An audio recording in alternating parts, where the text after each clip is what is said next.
Welcome back to the channel, folks, and to another look at a completed project. This is the second commission that I've completed for this customer.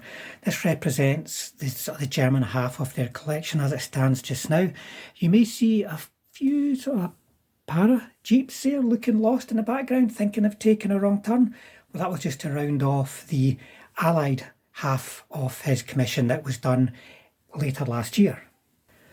So as you can see here, the main focus for this German force is Jagdpanthers, but there's also some other quite interesting pieces here that we can take a look at. So here's the infantry element, and these are Volksgrenadiers, and they are based on a mixture of the rural and the urban bases that Battlefront do. The rural and urban bases that you can get from Battlefront, I highly recommend them. They look really good and they don't actually take a lot of work. You just need to pick out a bit of detail, give it a wash, and then as appropriate, some ground cover, tufts and flock and such likes.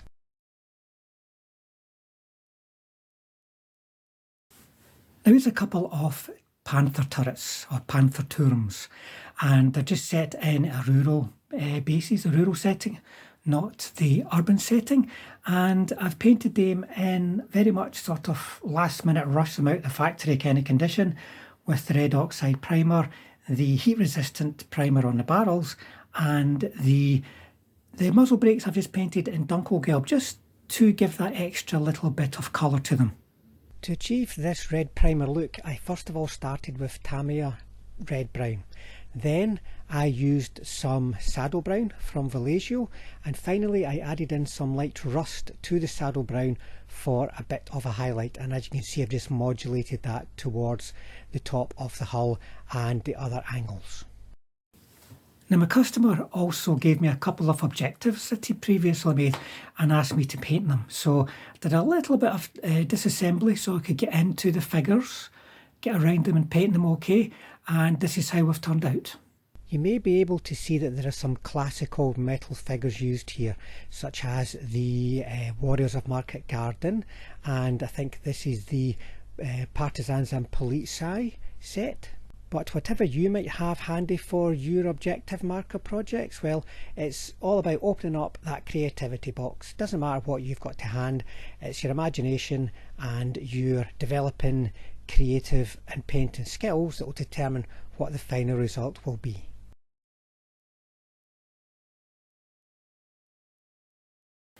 And it seems these days that no German collection can go without a couple of King Tigers. So here's a little platoon of two, and with a bit of artillery, shall we call it that, some rocket howitzer support in the form of a Sturm Tiger. The King Tigers here, as you can see, have been painted in ambush dot camel.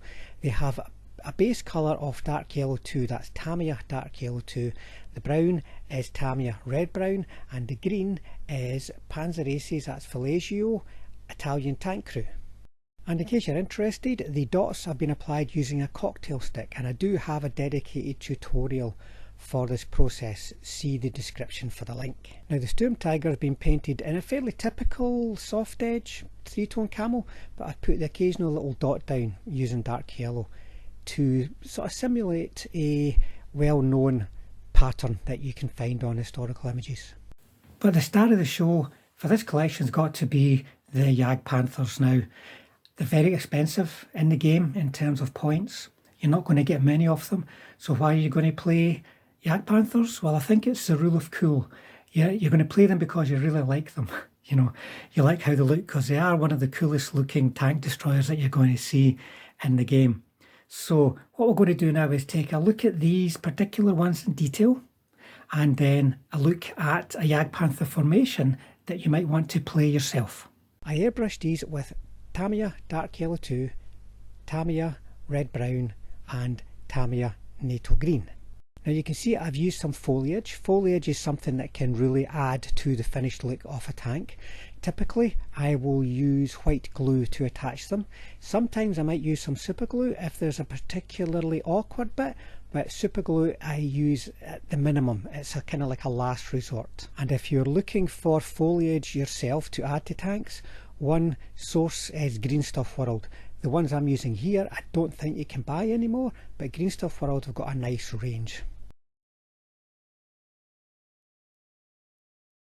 Here is a 100-point Jagdpanther list. The core formation is kind of like a spine right up through the middle of what you can see here.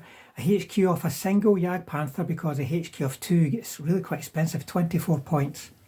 And then a platoon of 3 Jagdpanthers, that's 37 points. It's a bit weird how it's not 36, seeing as they're 12 points each. They actually go up in points when you get more of them in your unit, which is kind of goes against what you normally see for other lists.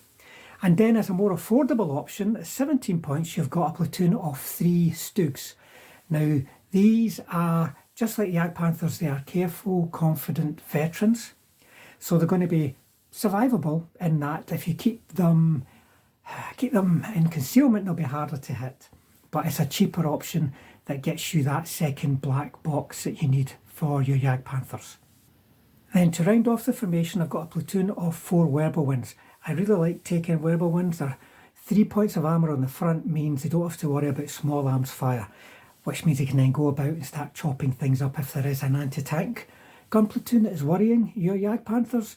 They can chop them up. If there are infantry dug in and your Jagdpanthers are not going to want to go in for the assault, they can chop them up as well. Very useful unit. Careful, confident veteran again, so keep them in cover. They'll be hard to hit, which is always your best defence. And then in support, first of all, I've got an SS Panzergrenadier platoon with half-tracks.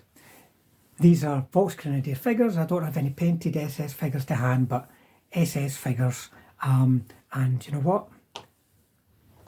They wouldn't have them. They would just have limited to Panzerfaust, which is still pretty damn useful. They're fearless, but they're aggressive, so they're going to be potentially easy to hit. But if you get them into close contact with the opposition, they can do a lot of damage. They've also got those half-tracks, which allows you to move them around the table with much better degree of protection against artillery and also against small arms fire. So you can't have somebody sort of just rolling out a platoon of armoured cars and machine gunning everybody. They have to hit the half-tracks. Passive firepower's on the half-tracks, then you get a chance to save, so much safer way to move your infantry around. And then for artillery, a battery of 3 Wesps with a Panzer III Observer. It's really the go-to artillery option for most German players. Wesps are only 9 points because you only get 3 of them in the battery. You know, like a 4-gun battery is better in terms of survivability, but obviously costs more points. So Wesps for artillery, for digging out those anti-tank guns and infantry that are holding on to objectives, and also potentially for a very important smoke barrage that you may need to use to protect your Jagdpanthers, because the front armour 9 doesn't make them invulnerable.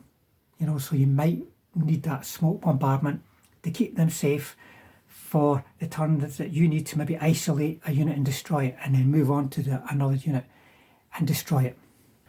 And then finally, we have an SS, like the SS 250 Light Scout platoon. So 2 with cannons and 1 with a machine gun. Now these are only 2 points. Very useful addition if you're looking for a scout option and you're using, like for instance, the Bulge book as we are here. Because they're only 2 points, you're going to get your spearhead move cheaper, and they're also fearless, which quite often helps them stick around because they tend, any kind of scout tends to take some casualties. And to be honest, I've had a lot of fun, let's just call it fun, with the SS scout unit that you can see there, just getting it in and about my opponent, taking out, for instance, Hellcats and other light armoured vehicles, you know, going after priests and such likes with them. And they can become quite a nuisance. And if your opponent fails to firepower against them, they're going to get back in quite easy. So there you go, folks. That's a Jagdpanther formation. Maybe you want to give it a try. Depends, I suppose, on what people like to play around your local area. If it's going to come up against a horde of infantry, well, it's not going to do anything. But if it comes up against tanks, you never know. It's hard to hit. It's got 9 points armour on the front, and there is some really heavy hitting anti-tank in there. So maybe not a completely lost cause in some circumstances. Well, folks, I hope you enjoyed that look around that latest commission. The next lot we're working on, something really, really different. Just get into view. Teeny tiny British Napoleonics. Got a couple of boxes and cavalry to do as well. So that may well be the next item that you see on the parade ground here. If you'd like to contact us about getting your Flames of War, your epic scale, any scale really, if you want to talk to us about getting it painted, the email address is on screen now. So get in touch and we'll give you an idea of cost and likely completion times. Anyway, folks, thank you for watching. If you have not already subscribed, you might like to do so and hit the bell button, because that means we'll definitely see you when we share more of these completed projects, as well as our battle reports and painting tutorials.